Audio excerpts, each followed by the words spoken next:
Everyone and welcome back to our channel. आज मैं आपके लिए BHDAE 182 सब्जेक्ट कोड लाई हूँ, जिसका टाइटल है हिंदी भाषा और संप्रेषण। तो यह वीडियो आपके लिए बहुत ही इम्पोर्टेंट होने वाला है, क्योंकि इसमें प्रेम सर के द्वारा सेलेक्टेड 5 इयर्स के जो मोस्ट इम्पोर्टेंट PYQs हैं उसे पिक किए गए हैं।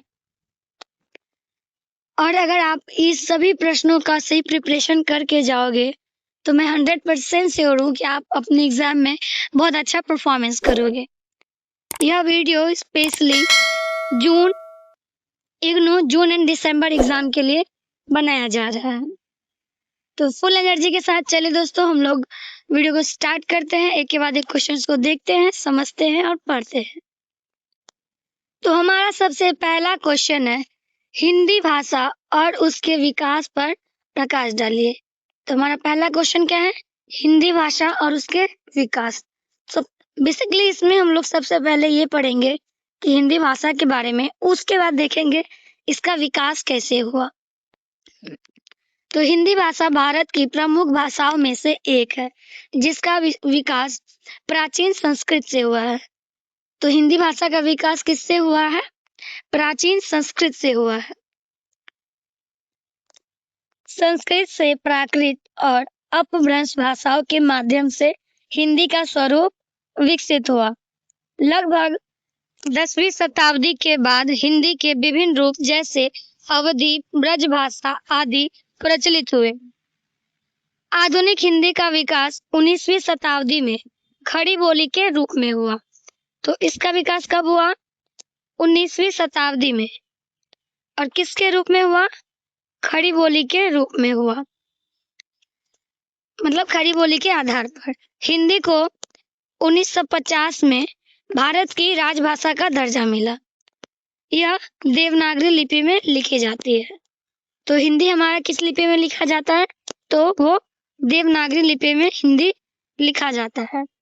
और साहित्य, शिक्षा, प्रशासन व संचार का महत्वपूर्ण माध्यम है। हिंदी ने समय के साथ अन्य भाषाओं के शब्दों को अपनाकर स्वयं को समृद्ध किया। उसके बाद है हमारा अगला क्वेश्चन।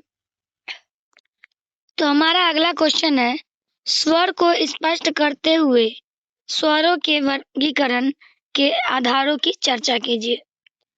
तो इसमें हम लोग पहले जानेंगे स्वर क्या है, उसके डेफिनेशन को पता करेंगे। उसके बाद उसके वर्गीकरण के जो आधार हैं उनको देखेंगे। तो स्वर वे ध्वनियां हैं। तो स्वर क्या है? वे ध्वनियां हैं जिनके उच्चारण में वायु बिना किसी बाधा के मुख से बाहर निकलता है। हिंदी में स्वर स्वतंत्र रूप से बोले जा सकते हैं और ये शब्दों के निर्माण का आधार होता है। तो स्वर क्या होता है? तो स्वर जो है शब्दों के निर्माण का आधार होता है। अब हम आगे बढ़ेंगे और देखेंगे इसके वर्गीकरण के आधार, जिसमें सबसे पहला आता है उच्चारण के स्थान पर। ठीक, सबसे पहला वर्गीकरण हम किसके अनुसार करते हैं? उच्चारण के स्थान के आधार पर। उसके बाद दूसरा हम करते हैं मुख के खुलाव के आधार पर। दूसरा मुख के खुलाव के आधार पर, जैसे ह्रस्व, दीर्घ। ठीक, उसके बाद है ओष्ठ के आधार पर। तीसरा क्या है? ओष्ठ के आधार पर। और चौथा क्या है? नासिकता के आधार पर। तो इसी प्रकार स्वर भाषा की ध्वन्यात्मक संरचना में महत्वपूर्ण भूमिका निभाते हैं। उसके बाद है हमारा अगला क्वेश्चन, जो है उच्चारण के आधार पर व्यंजन के विभिन्न भेदों का विवेचना कीजिए। तो अगला क्वेश्चन क्या कह रहा है हमें कि उच्चारण के आधार पर जो है व्यंजन के विभिन्न भेद हैं, उनके बारे में हमें बताना है।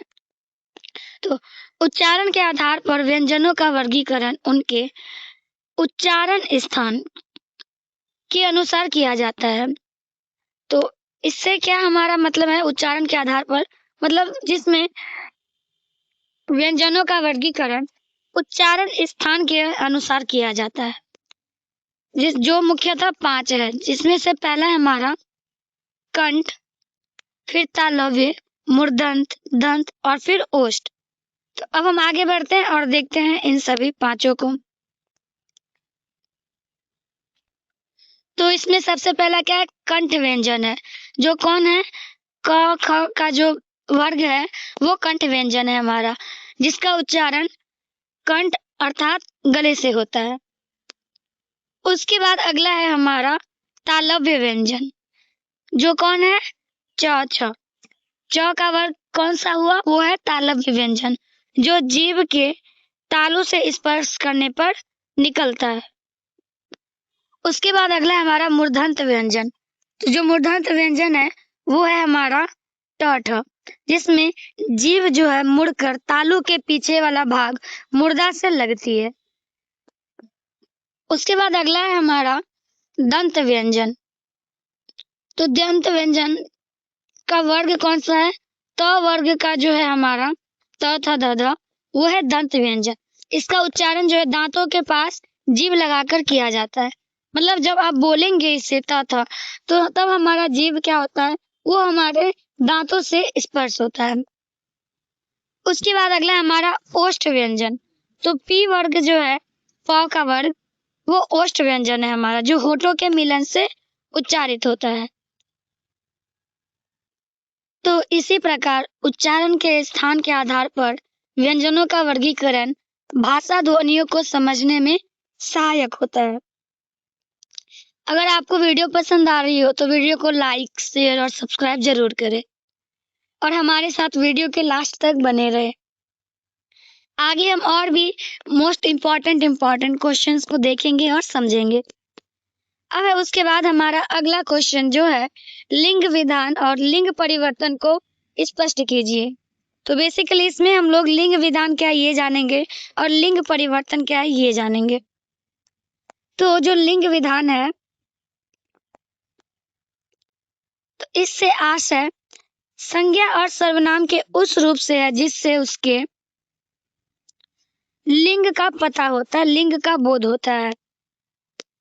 तो लिंग विधान क्या है, जिससे हमें किसी संज्ञा या सर्वनाम का जो है लिंग का बोध हो, जिससे हमें पता चले कि वो स्त्रीलिंग है या फिर पुल्लिंग है या फिर नपुंसक लिंग है। हिंदी में मुख्यतः दो लिंग माने जाते हैं। कितने लिंग हैं, दो लिंग माने जाते हैं। कौन कौन से, स्त्रीलिंग और पुल्लिंग। जैसे लड़का जो पुल्लिंग है और उसके बाद लड़की जो क्या है एक स्त्रीलिंग शब्द है। उसके बाद है लिंग परिवर्तन। तो लिंग परिवर्तन वह प्रक्रिया है जिसमें किसी शब्द का लिंग बदला जाता है। तो लिंग परिवर्तन क्या है, जिसमें किसी शब्द का हम लिंग को बदलते हैं। यह प्रायः प्रत्यय बदलकर या शब्द के रूप को बदलकर होता है। जैसे कि यहाँ पे एग्जाम्पल के लिए राजा रानी, सेवक सेविका, पुत्र पुत्री।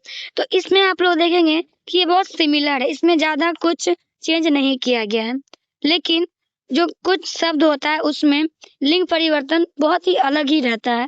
जैसे भाई बहन, तो इसमें जो दोनों वर्ड है भाई और बहन, ये दोनों अलग अलग शब्द है। तो इसी प्रकार जो है लिंग विधान और लिंग परिवर्तन भाषा को स्पष्ट और प्रभावी बनाता है। तो शॉर्ट में जो हमारा लिंग विधान है वो क्या है, जिससे हमें लिंग का बोध हो, किसी संज्ञा या सर्वनाम के लिंग का बोध हो कि वो किस लिंग का है। और लिंग परिवर्तन क्या है, मतलब जिसमें हम किसी भी संज्ञा या सर्वनाम का लिंग को परिवर्तन करें, तो वही है लिंग परिवर्तन। उसके बाद हम आगे बढ़ते हैं और देखते हैं हमारा अगला प्रश्न जो है, कारक के विभिन्न भेदों पर प्रकाश डालिए। तो सबसे पहले इसमें हम लोग जानेंगे कि कारक क्या है, उसके बाद इसके भेदों को जानेंगे। तो जो संज्ञा या सर्वनाम का वाक्य में अन्य शब्दों से संबंध बताता है, तो कारक है। तो कारक क्या करता है, वो किसी भी वाक्य में संज्ञा और सर्वनाम का जो है दूसरे शब्दों के साथ विशेषकर क्रिया के साथ जो है संबंध बताता है। और यह हिंदी में मुख्यतः 8 कारक माने जाते हैं। तो हमारे हिंदी में टोटल कितने कारक हैं, 8 कारक हैं, जिसमें से सबसे पहला कारक है हमारा कर्ता कारक। तो कर्ता कारक मतलब जो कार्य करता है। जैसे हमारा एग्जाम्पल यहाँ दिया गया है कि राम ने खाना खाया, तो यहाँ पे कर्ता कारक कौन है? राम है। उसके बाद दूसरा है हमारा कर्म कारक, जिस पर कार्य होता है। जैसे राम ने फल खाया, ठीक। उसके बाद अगला हमारा करण कारक, जिससे कार्य किया जाए। जैसे चाकू से काटा, तो इसमें हम लोग किससे काम किए? चाकू से कार्य किए, चाकू से कुछ काटे। उसके बाद है संप्रदान कारक, मतलब जिसके लिए कार्य हो। एग्जाम्पल के लिए माँ को फूल दिया, तो यहाँ कार्य किसके लिए हुआ? माँ के लिए। हम लोग किसको फूल दिए? माँ को यहाँ पे हम लोग फूल दिए, तो वो कार्य किसके लिए हुआ? माँ के लिए हुआ। उसके बाद अगला है हमारा अपादान कारक, जिससे अलगाव हो, अलगाव का पता चले। जैसे पेड़ से फल गिरा, तो इसमें क्या हुआ? पेड़ से जो है फल गिर गया, फल अलग हो गया। उसके बाद अधिकरण कारक, जिसमें किसी स्थान या आधार का बोध हो। जैसे मेज पर किताब है, ठीक। तो यहाँ पे पता चल रहा है हमें कि किताब जो है वो कहाँ है? मेज पर है, तो इससे एक स्थान का बोध हो रहा है। उसके बाद अगला है हमारा संबंध कारक। संबंध कारक मतलब जो संबंध बताता है। जैसे राम का घर, तो घर किसका है? राम का है, तो यहाँ राम और घर का संबंध हमें पता चल रहा है। उसके बाद हमारा आखिरी है संबोधन कारक। संबोधन मतलब ही होता है किसी को बुलाना या पुकारना। जैसे कि हे राम, तो ये क्या हो गया? एक संबोधन कारक हो गया, जिसका उपयोग हम लोग जब पुकारने के लिए या संबोधन करने के लिए करते हैं। तो इसी प्रकार जो है कारक वाक्यों में शब्दों के संबंध को स्पष्ट करता है। तो एक लाइन में हम लोग क्या कह सकते हैं कारक को कि उसके बाद है हमारा अगला क्वेश्चन, जो है विशेषण और उसके प्रकारों की चर्चा कीजिए। इस क्वेश्चन में क्या कह रहा है? सबसे पहले हमें जो है विशेषण जानना पड़ेगा कि विशेषण क्या है। उसके बाद जो उसके प्रकार है उनके बारे में हमें बताना है। आइए चलिए देखते हैं। तो विशेषण वह शब्द है जो संज्ञा या सर्वनाम की विशेषता बताता है। तो विशेषण क्या करता है? विशेषण संज्ञा या सर्वनाम की विशेषता को बताता है। यह किसी वस्तु, व्यक्ति या स्थान के गुण, संख्या, परिणाम आदि को स्पष्ट करता है। जैसे सुंदर फूल, बड़ा घर, तो इसमें हमें जो हमारा संज्ञा है फूल, उसका जो है हमें विशेषता पता चल रहा है कि फूल कैसा है? फूल सुंदर है। और घर कैसा है? घर बड़ा है। तो ये उसका विशेषता हो गया घर का, कि घर बड़ा है, और फूल का विशेषता है कि वो फूल जो है वो सुंदर है। अब हम इसके प्रकारों को देखते हैं, जिसमें से सबसे पहला है हमारा गुणवाचक विशेषण, जो गुण या दोष बताता है। जैसे अच्छा, बुरा, सुंदर। उसके बाद नेक्स्ट है हमारा संख्यावाचक विशेषण। तो संख्यावाचक विशेषण क्या करता है? संख्या बताता है। जैसे 1, 2। और परिणामवाचक जो मात्रा या परिणाम बताता है। जैसे थोड़ा, अधिक, कम, ज्यादा। उसके बाद अगला है संकेतवाचक परिणाम। उसके बाद क्या है? संकेतवाचक। तो संकेतवाचक क्या करता है? ये संकेत करता है किसी चीज को। जैसे यह, वह, वही। इसमें हम लोग डायरेक्टली नाम किसी चीज का नहीं लेते हैं, हम लोग उसमें संकेत करके बताते हैं। उसके बाद अगला है हमारा संबंधवाचक विशेषण। तो संबंधवाचक जो है ये संबंध दर्शाता है। जैसे मेरा, उसका। तो इसी प्रकार विशेषण वाक्य को अधिक स्पष्ट और प्रभावशाली बनाते हैं। तो विशेषण जो है वो क्या करता है? ये संज्ञा या सर्वनाम की विशेषता को बताता है। उसके बाद हम आगे बढ़ते हैं, देखते हैं हमारा अगला क्वेश्चन। तो अगला क्वेश्चन हमारा क्या है, जो कह रहा है वाक्य की अवधारणा को स्पष्ट करते हुए अर्थ के आधार पर किए जाने वाले वाक्य के भेदों पर प्रकाश डालिए। तो ये क्वेश्चन हमें कह रहा है कि पहले हमें इस वाक्य बताना है कि ये वाक्य है क्या, और दूसरा अर्थ के आधार पर वाक्य के भेदों को हमें बताना है। तो इसमें हम जानेंगे वाक्य क्या है और अर्थ के आधार पर वाक्य के कितने भेद हैं। तो वाक्य जो है शब्दों का वह समूह है जो पूर्ण अर्थ प्रकट करता है और जिसमें कर्ता व क्रिया का स्पष्ट संबंध होता है। मतलब इजीली हम लोग ऐसे कह सकते हैं कि अर्थपूर्ण शब्दों के समूह को वाक्य कहते हैं। शॉर्ट में हम लोग क्या कह सकते हैं कि अर्थपूर्ण शब्दों के समूह को वाक्य कहते हैं, जिसमें जो है कर्ता और क्रिया दोनों स्पष्ट होना चाहिए। वाक्य के माध्यम से हम अपने भाव, विचार और सूचना को व्यक्त करते हैं। ये हमने जाना वाक्य के बारे में।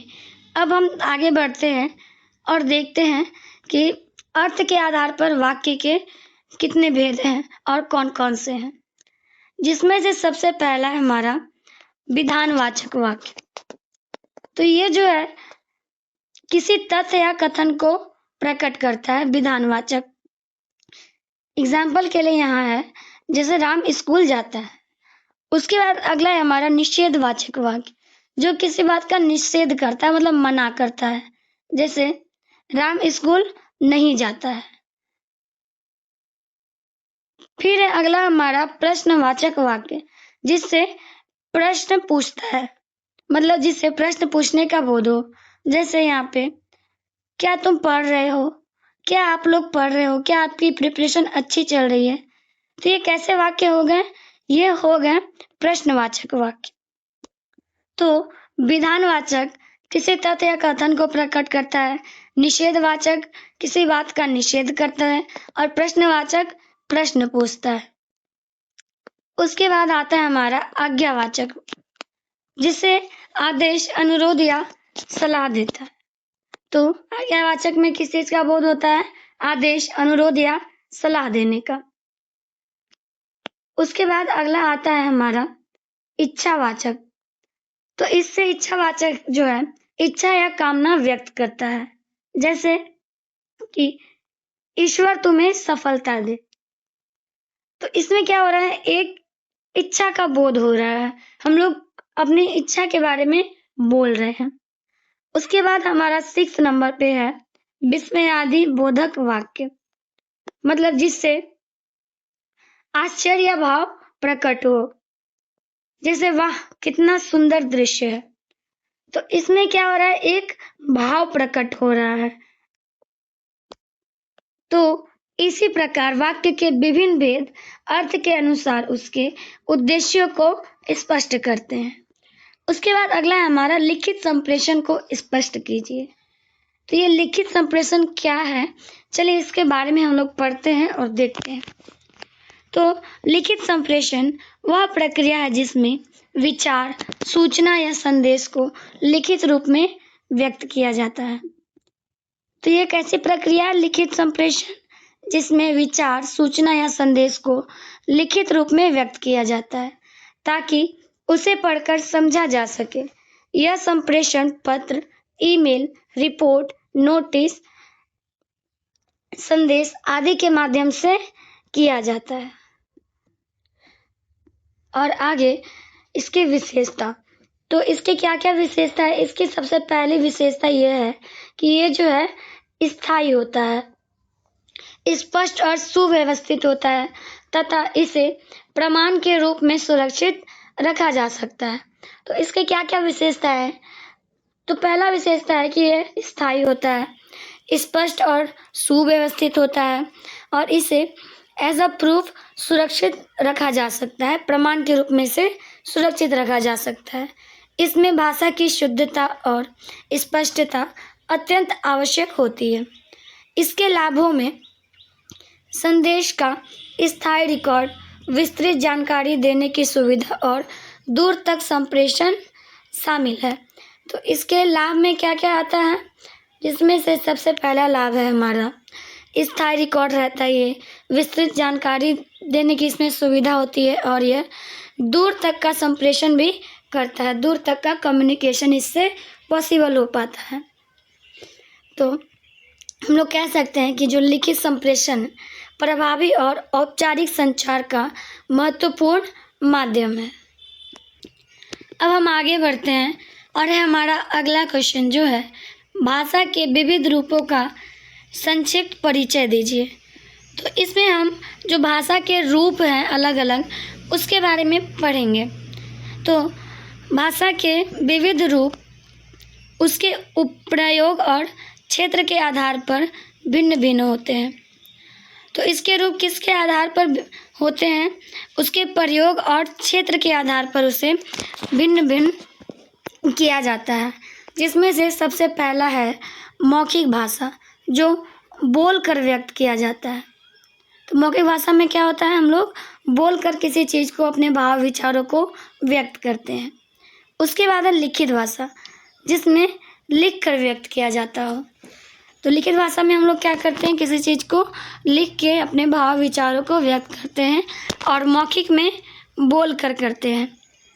उसके बाद अगला है हमारा मानक भाषा। तो मानक भाषा शुद्ध और व्याकरण सम्मत रूप, मतलब ऐसा भाषा जो शुद्ध और व्याकरण सम्मत हो, जैसा कि विद्यालय में प्रस्तुत हिंदी, मतलब जो हम स्कूलों में हमारा हिंदी होता है वो कैसा हो जाता है हमारा? वो एक तरह से हमारा मानक भाषा हो जाता है। उसके बाद फिर अगला है हमारा बोली। तो बोली जो है किसी क्षेत्र विशेष में बोली जाने वाली भाषा है। तो यह जो बोली है वो कौन है? क्या है? कोई क्षेत्र विशेष में, किसी एक पर्टिकुलर एरिया में बोला जाने वाला भाषा। जैसे सभी एरिया में अलग अलग भाषा बोले जाते हैं, भोजपुरी, अवधी, हिंदी, जो भी है। उसके बाद आता है हमारा मातृभाषा। मातृभाषा जो व्यक्ति के जन्म से सीखी हुई भाषा हो, जो हमारा मदर टंग हो। और उसके बाद आता है हमारा राजभाषा। राजभाषा प्रशासनिक कार्यों में प्रयुक्त भाषा है। तो इस प्रकार भाषा के विभिन्न रूप संप्रेषण को विविध और प्रभावी बनाते हैं। तो जो भाषा है वो क्या करते हैं? इसके विभिन्न रूप जो संप्रेषण को विविध और बहुत।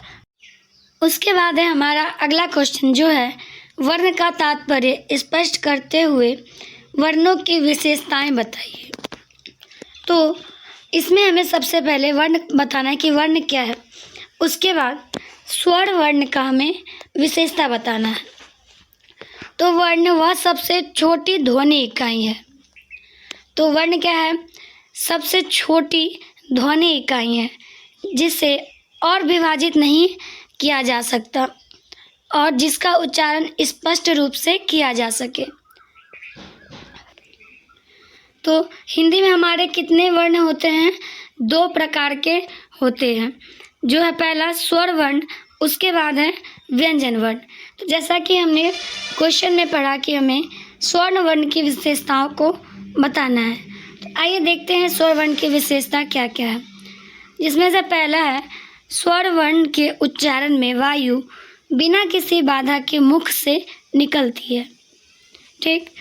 उसके बाद अगला है हमारा, ये स्वतंत्र रूप से बोले जा सकते हैं। इन्हें किसी अन्य वर्ण की आवश्यकता नहीं होती है। स्वर स्पष्ट और मधुर ध्वनि उत्पन्न करते हैं। स्वर क्या करते हैं? स्पष्ट और मधुर ध्वनि उत्पन्न करते हैं।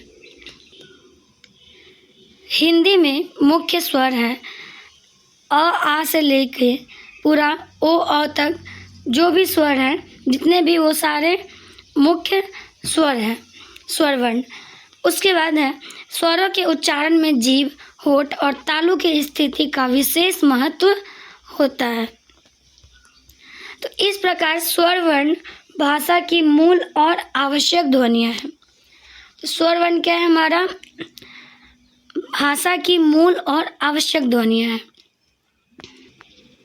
उसके बाद है हमारा अगला क्वेश्चन, सर्वनाम और उसके प्रकारों पर प्रकाश डालिए। तो बेसिकली इसमें हम लोग पहले जानेंगे सर्वनाम है क्या और फिर उसके प्रकारों को देखेंगे। तो सर्वनाम वो है जो संज्ञा के स्थान पर प्रयुक्त होता है। सर्वनाम क्या होता है? संज्ञा के स्थान पर वो प्रयुक्त होता है, जिससे बार बार हमें संज्ञा का प्रयोग न करना पड़े। जैसे राम स्कूल गया, वह पढ़ाई करता है। तो एग्जाम्पल में यहाँ पे हमें क्या दिया गया कि राम स्कूल गया और वह पढ़ाई करता है। तो यहाँ पे जो वह है यह एक सर्वनाम है जो राम के स्थान पर उपयोग हुआ है। अब इसके प्रकारों को देखते हैं, जिसमें से सबसे पहला है हमारा पुरुषवाचक। तो जो बोलने वाले, सुनने वाले और अन्य के लिए। तो पुरुषवाचक सर्वनाम कौन कौन है? बोलने वाले के लिए, सुनने वाले के लिए और अन्य के लिए। जैसे मैं, तुम और वह। उसके बाद दूसरा है हमारा निजवाचक सर्वनाम। तो निजवाचक सर्वनाम जो है वो स्वयं के लिए, खुद के लिए जो उपयोग होता है, तो वो कौन सा सर्वनाम हो जाता है? वो हो जाता है निजवाचक सर्वनाम। अब हम आगे बढ़ते हैं, जिसमें हमारा तीसरा जो है संकेतवाचक सर्वनाम, जो किसी वस्तु या व्यक्ति की ओर संकेत करे। मतलब वो नाम ना ले किसी चीज़ का, बस उसे संकेत करे, इंडिकेट करे, जैसे यह, वह। उसके बाद है प्रश्नवाचक सर्वनाम, जिससे प्रश्न पूछने का बोध हो। एग्जाम्पल के लिए कौन, क्या, कैसे। उसके बाद आता है हमारा संबंधवाचक सर्वनाम, जो संबंध बताने के लिए हो। और उसके बाद जो अगला है हमारा वो है अनिश्चितवाचक सर्वनाम, जिसमें अनिश्चित व्यक्ति या फिर वस्तु का बोध हो, उसके लिए ये उपयोग होता है। जैसे कोई, कुछ। तो इसी प्रकार सर्वनाम भाषा को सरल, स्पष्ट और प्रभावशाली बनाते हैं। तो सर्वनाम क्या करते हैं? भाषा को स्पष्ट, सरल और प्रभावशाली बनाते हैं। उसके बाद आता है अगला हमारा जो है पदक्रम क्या है, उदाहरण रेखांकित कीजिए। तो हमें इसमें क्या पढ़ना है? पदक्रम। इसमें हमें जानना है पहले कि पदक्रम क्या है, उसके बाद हमें एग्जाम्पल देके समझाना है। पदक्रम से आशय वाक्य में शब्दों या पदों के सही क्रम या व्यवस्था से है। तो पदक्रम का क्या अर्थ हो जाता है? शब्दों के सही क्रम या फिर उसका सही व्यवस्था से। किसी वाक्य में जब हम कोई शब्द लिखते हैं तो वो बहुत ही स्ट्रक्चर होना चाहिए, सही क्रम में होना चाहिए। तो जिसका सामान्य रूप क्या होता है? पहले पदक्रम कर्ता आता है, फिर कर्म आता है, उसके बाद क्रिया होता है। सही पदक्रम से वाक्य का अर्थ स्पष्ट और प्रभावी बनता है। मतलब जब भी हम कोई चीज़ को सही से लिखते हैं तो उससे जो उसका अर्थ है बहुत ही स्पष्ट रूप से हमें पता चलता है और वो बहुत ही प्रभावी भी होता है। अब यहाँ पे हम उदाहरण देखते हैं, जैसे राम ने फल खाया। तो ये बहुत ही सीधा, सरल और स्पष्ट वाक्य है जो सही क्रम में लगाया गया है। फिर वहीं इससे चेंज करके यहाँ पे लिखा है ये कि फल राम ने खाया। तो ये एक सही क्रम नहीं है लिखने का। तो इससे क्या होता है, कभी कभी जो अर्थ है वो बदल सकता है, या उसका जो हम बोलना चाहते हैं वो सही रूप में मतलब व्यक्त ना हो पाता है, नहीं हो पाता सही से, और वो एक अलग ही दिशा में चले जाता है। उसी तरह यहाँ पे दूसरा भी उदाहरण है। तो इस प्रकार जो पदक्रम है वाक्य की शुद्धता और स्पष्टता के लिए अत्यंत महत्वपूर्ण है, क्योंकि जब हम लोग किसी भी वाक्य को सही क्रम में लिखते हैं तो वो पहली बात तो वो शुद्ध रहता है और उसका अर्थ बहुत ही स्पष्ट और सरल रूप से हमें समझ आ जाता है। अब है अगला हमारा देवनागरी लिपि में वर्ण व्यवस्था। तो इस विषय पे हमें विचार करना है। तो हमारा विषय कौन सा दिया है यहाँ पे?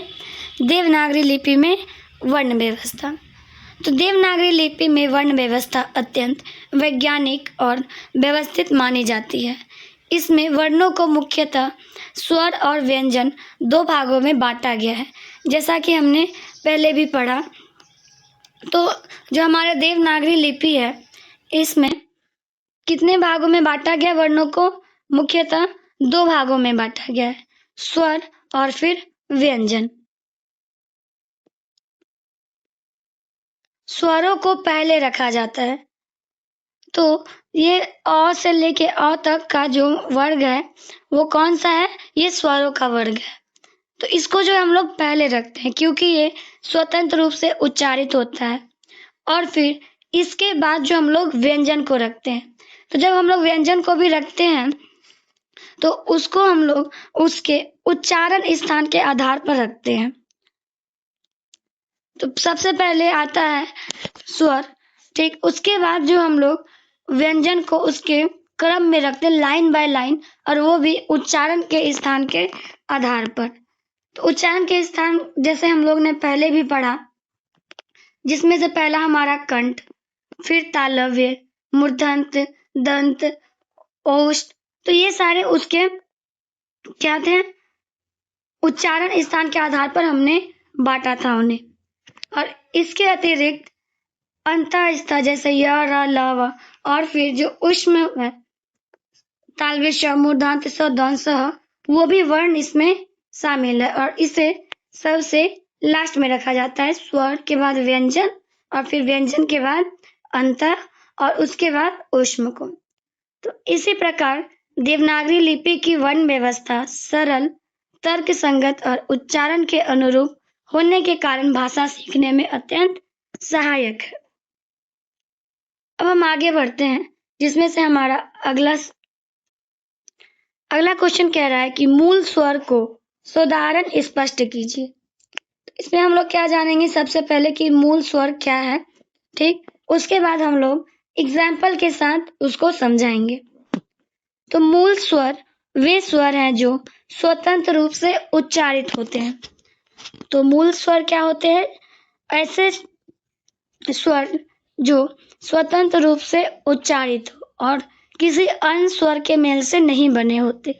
ये भाषा की आधारभूत ध्वनियां माने जाते हैं। तो जो मूल स्वर है हमारा, वो क्या होता है? ये भाषा की आधारभूत ध्वनियां माने जाते हैं। हिंदी में सामान्यतः अ, ई और उ, इन्हें मूल स्वर कहा जाता है क्योंकि ये सबसे सरल और मूल ध्वनियां हैं। और इन्हीं मूल स्वरों से अन्य स्वर भी विकसित हुए हैं। उदाहरण के लिए यहाँ पे अ से अनार, ई से इमली, और फिर उ से उल्लू इत्यादि। तो मूल स्वरों का महत्व इसलिए है क्योंकि ये ध्वनि व्यवस्था की नींव होते हैं और भाषा के सही उच्चारण में सहायक होते हैं।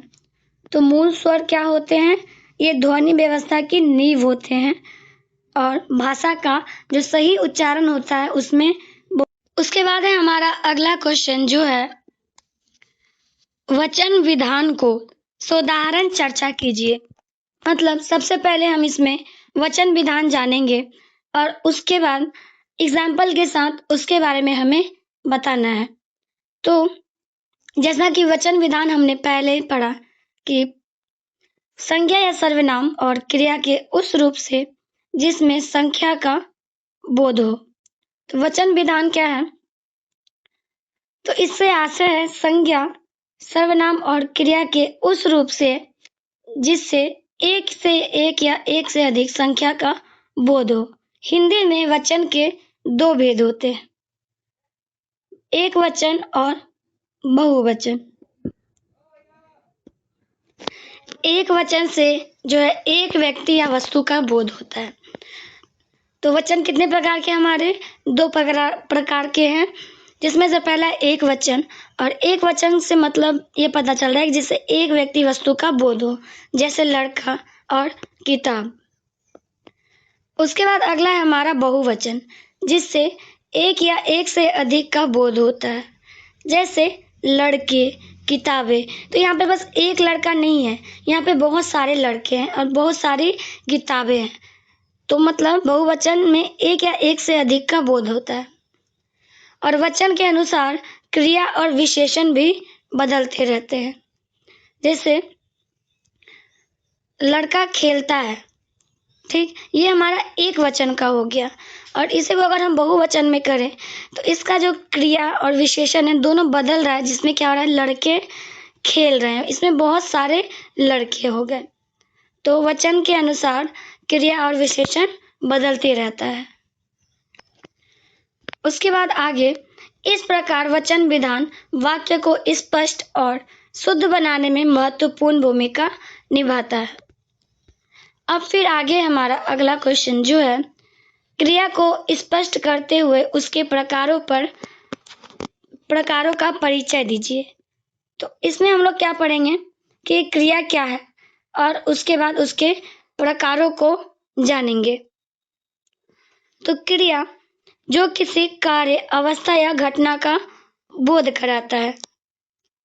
तो क्रिया क्या है, वह शब्द जो किसी कार्य, अवस्था या घटना का बोध कराता है और वाक्य में बताता है कि जो हमारा कर्ता है वो क्या कर रहा है, क्या कार्य कर रहा है, या फिर उसकी स्थिति क्या है।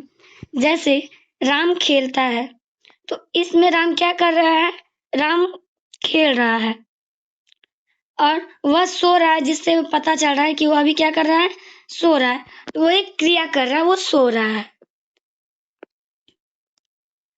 और अब हम इसके मुख्य प्रकारों को देखेंगे, जिसमें से पहला है हमारा सकर्मक क्रिया, जिसमें जो है हमारा कर्म का आवश्यकता होता है। जिसमें क्या हो, कर्म की आवश्यकता हो, वही सकर्मक क्रिया कहलाता है। जैसे राम फल खाता है। उसके बाद है अकर्मक क्रिया, जिसमें कर्म की आवश्यकता नहीं होती है। सकर्मक में कर्म की आवश्यकता होती है और अकर्मक में कर्म की आवश्यकता नहीं होती है। जैसे राम सोता है। उसके बाद अगला है सहायक क्रिया, मुख्य क्रिया की सहायता करती है। तो सहायक क्रिया कौन है, जैसे है, था या फिर रहे। तो ये कौन है, ये सहायक क्रिया है, ये मुख्य क्रिया की सहायता करती है। उसके बाद अगला है हमारा संयुक्त क्रिया, जो दो या अधिक क्रियाओं से मिलकर बनी। तो संयुक्त क्रिया क्या है, जो दो या दो से अधिक क्रियाओं से मिलकर बना हो। जैसे देख लिया या फिर खा लिया। तो इसी प्रकार जो हमारा क्रिया है वाक्य का महत्वपूर्ण अंग है और अर्थ को स्पष्ट करता है। तो क्रिया क्या करता है, किसी भी वाक्य के जो अर्थ है उसको बहुत ही स्पष्ट करता है। अब हम आगे बढ़ते हैं और देखते हैं हमारा अगला क्वेश्चन। तो हमारा अगला क्वेश्चन है, रचना के आधार पर वाक्य के भेदों को रेखांकित कीजिए। तो इसमें हम लोग रचना के आधार पर जो वाक्य के भेद हैं उसको देखेंगे। तो रचना के आधार पर वाक्य के 3 भेद होते हैं। कितने भेद हैं, टोटल 3 भेद हैं रचना के आधार पर।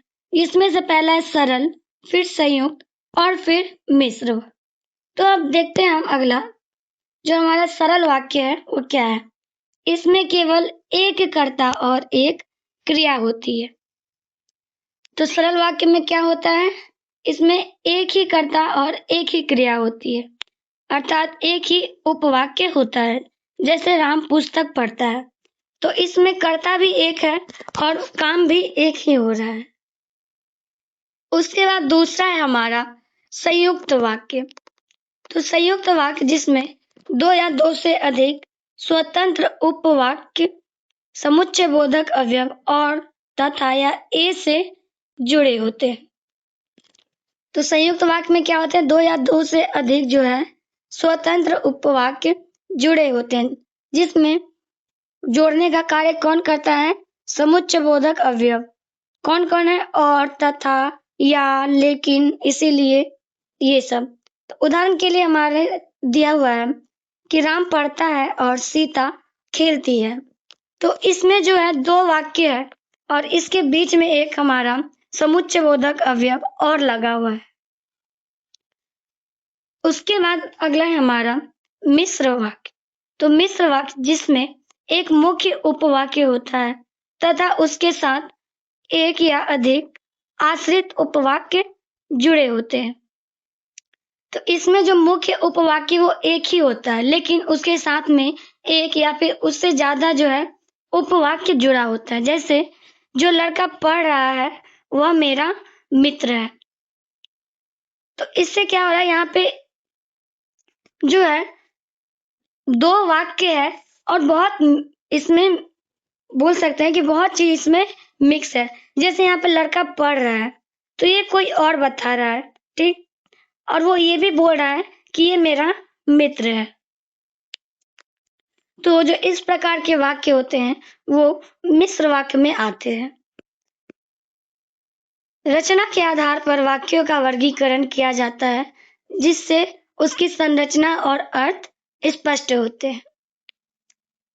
उसके बाद है हमारा अगला क्वेश्चन जो है संप्रेषण कौशल के विभिन्न प्रकारों की चर्चा कीजिए। तो संप्रेषण कौशल या कम्युनिकेशन स्किल क्या है, पहले ये जानते हैं।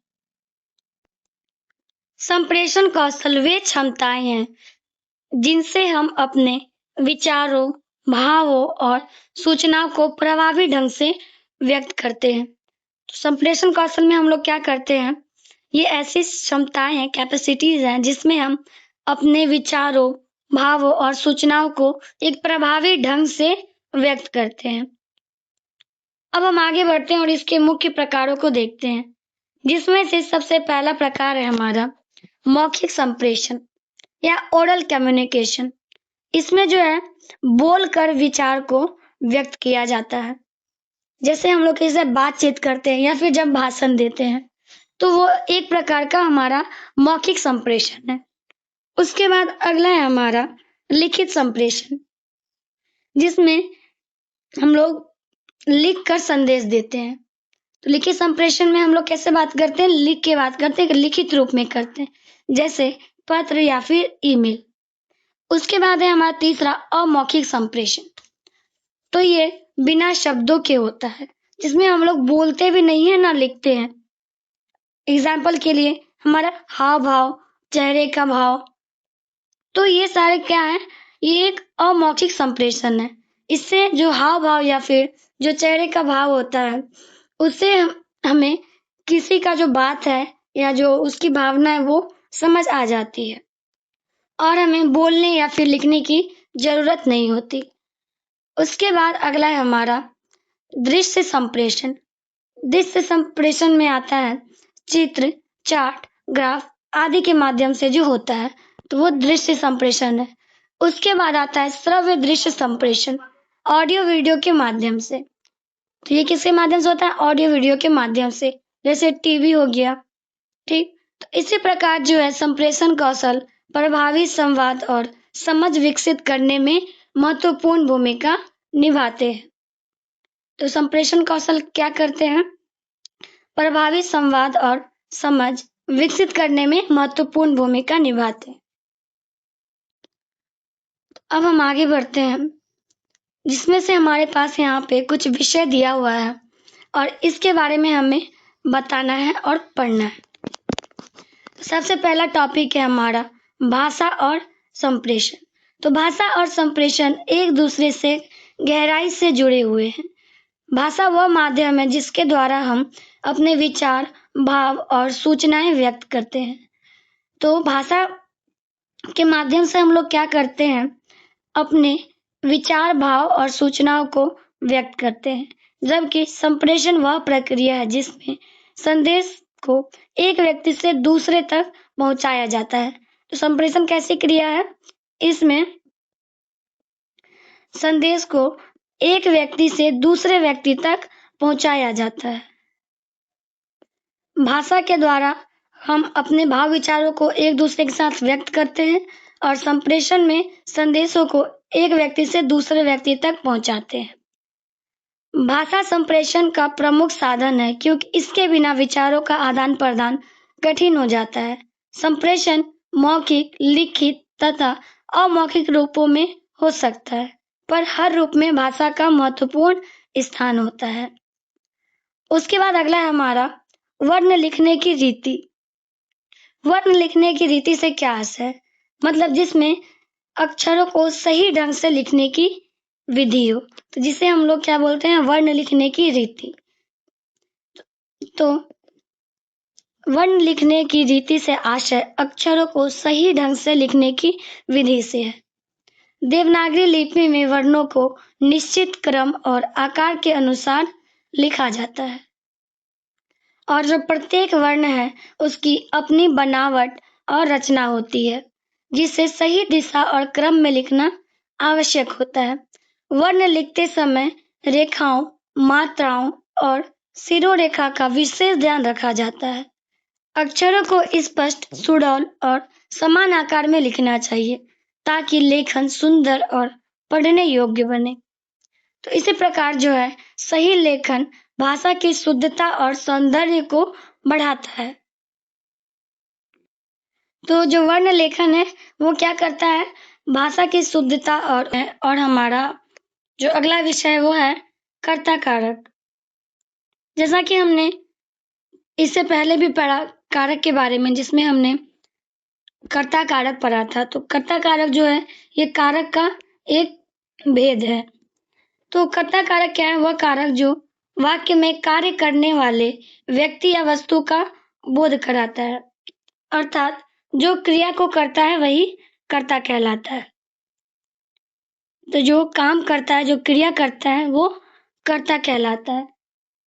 हिंदी में कर्ता कारक के साथ प्रायः जो ने विभक्ति है इसका उपयोग किया जाता है। जैसे उदाहरण के लिए है राम ने खाना खाया, तो यहाँ पे जो राम है वो कौन है, राम ही करता है। उसके बाद है हमारा अगला जो है विस्मयादि बोधक अवयव। अगला विषय हमारा क्या है, विस्मयादि बोधक अवयव।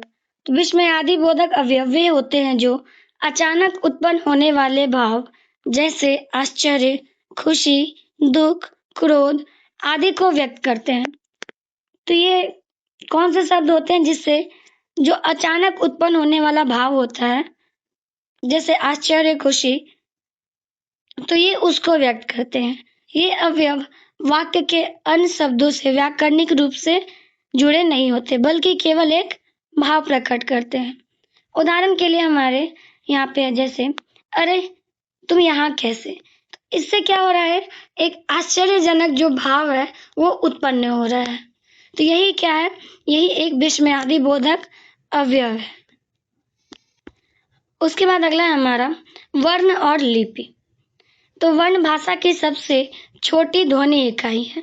तो वर्ण क्या है, वर्ण भाषा की सबसे छोटी ध्वनि इकाई है जिसे विभाजित नहीं किया जा सकता।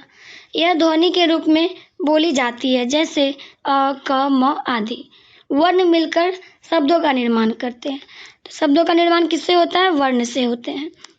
और लिपि क्या है, लिपि वह लिखित प्रणाली है जिसके माध्यम से भाषा को लिखकर व्यक्त किया जाता है। तो लिपि क्या है, एक लिखित प्रणाली है जिसके माध्यम से भाषा को लिखकर व्यक्त किया जाता है। प्रत्येक भाषा की अपनी लिपि होती है, जैसे हिंदी भाषा की लिपि देवनागरी लिपि है। उसके बाद अगला टॉपिक है हमारा आंगिक संप्रेषण। तो ये आंगिक संप्रेषण क्या है, तो आंगिक संप्रेषण वह प्रकार का संप्रेषण है जिसमें शरीर के अंगों के माध्यम से भाव और संदेश व्यक्त किए जाते हैं। तो इसमें क्या होते हैं, आंगिक संप्रेषण में शरीर के अंगों के माध्यम से भाव और संदेश व्यक्त किए जाते हैं। इसमें शब्दों का प्रयोग नहीं होता बल्कि हाव भाव, चेहरे के भाव, आंखों के संकेत, हाथों की गति और शरीर की मुद्रा के द्वारा विचार व्यक्त किए जाते हैं। अब जैसा कि उदाहरण के लिए हमारे पास दिया है, जो मुस्कान है वो खुशी दर्शाती है। जब हम मुस्कुराते हैं तो वो हमारे खुशी दर्शाती है। सिर हिलाना सहमति का संकेत देता है और भौहें चढ़ाना क्रोध को प्रकट करता है। तो ये सारे क्या है, आंगिक संप्रेषण है। उसके बाद है हमारा पदक्रम। जैसा कि पदक्रम हमने पहले ही पढ़ा कि शब्दों को वाक्य में सही ढंग से लगाना ही पदक्रम है। उसके बाद श्रवण कौशल। तो श्रवण कौशल या लिसनिंग स्किल वह क्षमता जिसके द्वारा व्यक्ति ध्यानपूर्वक सुनकर संदेश को सही रूप में समझता है। श्रवण कौशल में क्या होता है, जिसके द्वारा जो व्यक्ति कोई भी चीज को, कोई भी संदेश को बहुत ही ध्यानपूर्वक सुनकर उसको सही रूप में समझता है। यह संप्रेषण बहुत महत्वपूर्ण अंग है, क्योंकि प्रभावी संवाद के लिए केवल बोलना ही नहीं बल्कि सही ढंग से सुनना भी आवश्यक होता है। उसके बाद है मौखिक संप्रेषण। तो मौखिक संप्रेषण का मतलब, जैसा हमने पहले ही पढ़ा, जो बोलकर हम लोग अपने हाव भाव विचार उसे व्यक्त करते हैं, तो वही हमारा मौखिक संप्रेषण है। और उसके बाद आता है हमारा खड़ी बोली। तो खड़ी बोली जो है हिंदी भाषा की प्रमुख बोली है, जो वर्तमान मानक हिंदी का आधार मानी जाती है। इसका विकास मुख्यतः दिल्ली और उसके आसपास के क्षेत्रों में हुआ। खड़ी बोली की विशेषता इसकी सरलता, स्पष्टता और व्याकरणिक शुद्धता है। आधुनिक हिंदी साहित्य, शिक्षा, प्रशासन और मीडिया में इसी का व्यापक प्रयोग होता है। तो यहीं पे हमारा जो ये वीडियो है ये समाप्त होता है, क्वेश्चन आंसर समाप्त होते हैं। आई होप सभी लोगों को अच्छे से सब कुछ समझ आ गया है, और वीडियो के लास्ट तक बने रहने के लिए आप लोगों का बहुत बहुत धन्यवाद। और अगर आपको वीडियो पसंद आया हो तो लाइक, शेयर और सब्सक्राइब जरूर करें। Thank you so much for watching.